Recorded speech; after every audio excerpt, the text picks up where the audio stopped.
رشک اموات کا ذکر چل ہی نکلا ہے تو آپ کو لاہور کے عبدالغفور نامی ایک شخص کی موت کا قصہ سناتے ہیں کہ جس کے راوی معروف صحافی جاوید چوہدری ہیں۔ جاوید چوہدری اس واقعے کو بیان کرتے ہوئے لکھتے ہیں کہ ہم سب کو عبدالغفور جیسی موت کی خواہش رکھنی چاہیے۔ اب سوال یہاں پر پیدا ہوتا ہے کہ عبدالغفور کون تھا؟ دوستو، عبدالغفور لاہور کی ایک مل میں ملازم تھا۔ وہ بلا کا کام چور، سست اور دھوکے باز شخص تھا۔ وہ مل کی گندم اور آٹا چوری کر کے بھی بیچ دیتا تھا۔ مل مالکان نے کئی بار اسے نکالنے کا فیصلہ کیا، لیکن کسی نہ کسی وجہ سے وہ رک جاتے تھے۔ عبدالغفور کو زندگی میں کسی نے کبھی نماز پڑھتے دیکھا تھا اور نہ ہی کوئی نیکی کا کام کرتے۔ وہ دبا کر سگریٹ بھی پیتا تھا اور چرس بھی۔ وہ پوری زندگی لوگوں کا مقروض ہی رہا تھا۔ مل مالکان ہر سال اپنے ایک ملازم کو حج پر بھجواتے تھے اور اس ملازم کے نام کے تعین کے لیے قرعہ اندازی کروایا کرتے۔ اس سال بھی قرعہ اندازی کروائی گئی تو عبدالغفور کا نام نکل آیا۔ مل مالکان نے اسے حج کی پیشکش کی لیکن اس نے انکار کر دیا، چنانچہ اس کی جگہ دوسرے ملازم کو بھجوا دیا گیا۔ اگلے سال پھر اس کا نام نکل آیا۔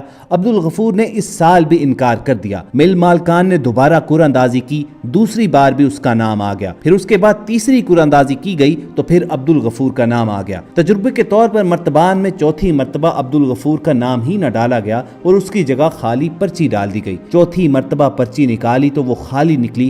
گویا اللہ تعالیٰ ہر صورت عبدالغفور کو حج کروانا چاہتا تھا، لیکن وہ مان ہی نہیں رہا تھا۔ اس کا کہنا تھا کہ مجھے تو نماز بھی نہیں آتی، میں حج کر کے کیا کروں گا؟ آخر کار مل مالکان نے اس کے ساتھ ایک سودا کیا۔ انہوں نے کہا کہ اگر تم اس برس حج پر چلے جاؤ تو تمہیں پورے سال کی تنخواہیں اضافی دے دی جائیں گی۔ چنانچہ وہ لالچ میں آ گیا۔ اس کے لیے مولوی صاحب کا بندوبست کیا گیا۔ مولوی صاحب نے اسے نماز اور حج کا طریقہ سکھایا، دعائیں اور آیتیں یاد کروائیں اور اسے حج پر روانہ کر دیا گیا۔ عبدالغفور وہاں گیا، حج کیا، طواف الوداع کیا، عشاء کی آخری نماز پڑھی، سجدے میں گیا اور سجدے ہی میں انتقال کر گیا۔ وہ مرنے کے بعد دیر تک سجدے میں پڑا رہا۔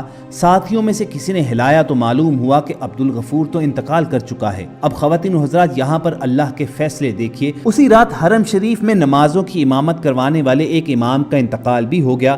اگلی صبح امام کعبہ کا جنازہ تھا۔ عبدالغفور کی میت بھی امام کعبہ کے ساتھ حجر اسود کے سامنے رکھ دی گئی اور لاکھوں حجاج نے اس کا جنازہ پڑھا۔ اس کی تدفین اور میت کے بارے میں اس کی بیوی سے پوچھا گیا تو اس کی اہلیہ کا کہنا تھا کہ اللہ تعالیٰ نے اگر اسے خانہ کعبہ بلایا ہے تو پھر اس کی تدفین بھی مکہ میں کر دی جائے۔ چنانچہ اس کی اجازت سے اس کی تدفین مکہ مکرمہ میں کر دی گئی۔ عبدالغفور کے مرنے کے بعد اس کی بیوی نے ایک عجیب بات بتائی۔ اس کا کہنا تھا کہ عبدالغفور میں کوئی خوبی ایسی نہیں تھی اور نہ ہی اس نے زندگی میں کبھی کوئی نیکی کی تھی کہ اللہ تعالیٰ اس کے مرنے کی جگہ خانہ کعبہ منتخب کرتا، لیکن اس میں ایک اچھی عادت ضرور تھی۔ ہمارے محلے میں ایک خوبصورت بیوہ تھی، یہ جوانی ہی میں بیوہ ہو گئی تھی۔ محلے کے تمام آوارہ لوگ اس پر بری نظر ڈالتے تھے۔ اس عورت کی 2 چھوٹی چھوٹی بیٹیاں تھیں۔ مکان تو اس کو اس کا مرحوم خاوند دے گیا تھا، مگر گھر کے اخراجات چلانے کے لیے کافی مشکل رہتی تھی۔ وہ اپنی بیٹیوں کو پڑھانا چاہتی تھی اور اس کے لیے دوسروں کے گھروں میں کام کرنے جاتی تھی، لیکن وہ جہاں جاتی تھی لوگ وہاں اس کی عزت پر ہاتھ ڈال دیتے، چنانچہ وہ کام چھوڑنے پر مجبور ہو جاتی۔ عبدالغفور کو معلوم ہوا تو وہ معاشرے کے سامنے اس بیوہ عورت کے لیے ڈھال بن گیا۔ اس نے اسے اپنی منہ بولی بہن بنا لیا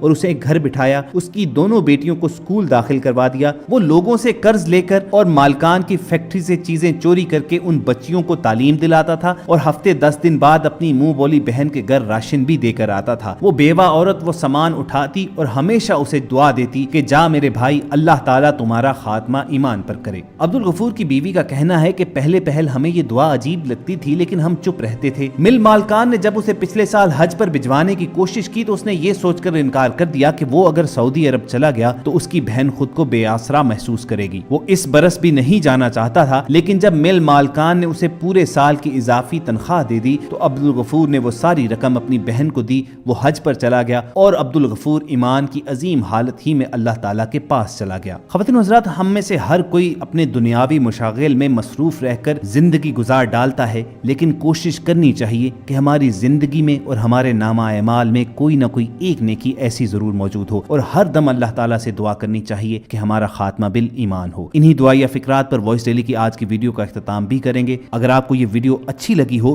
تو اظہار پسندیدگی کا ثبوت یہ ہو سکتا ہے کہ آپ اس ویڈیو کو لائک کر کے فیس بک اور واٹس ایپ کے ذریعے زیادہ سے زیادہ لوگوں کے ساتھ شیئر کریں، اور ایسی ہی تاریخی، معلوماتی اور اسلامی ویڈیوز حاصل کرنے کے لیے آپ ریڈ بٹن پر کلک کر کے اور بیل آئیکن کو پریس کر کے وائس ڈیلی کے سبسکرائبر بن جائیے۔ بہت جلد کسی اور انفارمیٹیو سیشن میں دوبارہ آپ سے ملاقات ہوگی. اپنا اور ارد گرد کے لوگوں کا خیال رکھیے اور سنتے رہیے وائس ڈیلی.